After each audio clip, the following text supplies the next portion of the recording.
Hey everybody, Nick Espinosa, your chief security fanatic here, and it is Sunday, and we are doing breaches of the week. But I actually happen to be this Sunday, April 27th, traveling to the RSA conference in San Francisco. If you are going to RSA, please come say hi if you run into me. So with that, we're going to talk about one very specific thing in data breaches, and that would be Verizon's 2025 Data Breach Investigations Report. Now, I read this every year. It's always interesting and it's good insight. And I want to go through some of the overarching nuts and bolts of what they're saying, because the report found that third-party involvement in breaches has doubled to 30%, and exploitation of vulnerabilities has basically grown by 34% as well, creating an obvious really concerning threat landscape for businesses around the world. Now, this report analyzed over 22,000 security incidents, including 12,195 confirmed data breaches.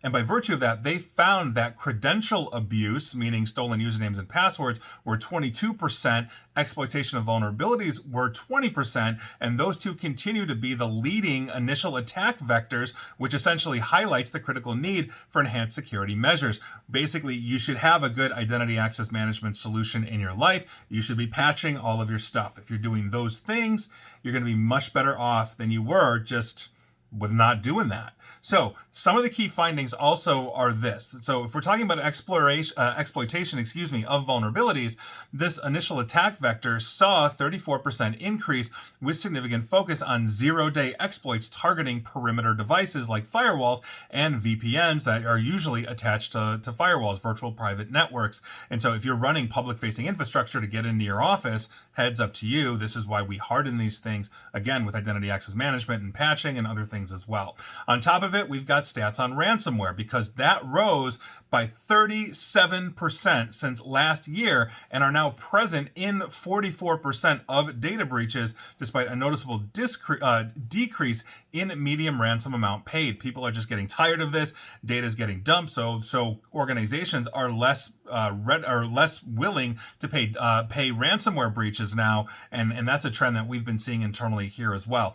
On top of it, the third-party involvement that I mentioned, that percentage of breaches involving third parties doubled, and that obviously highlights the risk of the supply chain and partner ecosystem. So if you've got the Microsofts or the third parties in your world, part of a good assessment is supply chain due diligence to understand that they're actually secure, or at least attesting to that. And if you've got the sign off of the company saying, oh, we're drinking the security Kool-Aid, and they've got a breach, guess who you get to sue? Guess how you get to throw under the bus? There we are. That's what it is. And with that, we also have the human element, because that also continues to remain high with significant overlap between social engineering and credential abuse as well. And in other words, people are falling for it and giving away credentials, whether it's a phishing website, whether you're really believing Prince Mbutu from Nigeria needs help with this revolution, whatever it is, it's not good. Now, the 2025 report also shed light on industry-specific trends, revealing an alarming rise in espionage-motivated attacks in the manufacturing and healthcare sectors. I'm going to talk about that in a future segment as well. There are persistent threats in education, finance, and retail industries as well. And finally, the report also highlighted the disproportionate impact of ransomware on small to medium-sized businesses, which is targeted by far the most, because oftentimes they don't have the technology and cybersecurity spend that the big players have. So this is a huge threat landscape that we've got. Thank you very much to Verizon, but this really underscores the reason why you need good cyber hygiene. And if you're watching or listening to this segment, then that's a good step, because you should be using multi-factor authentication on absolutely everything via an authenticator app.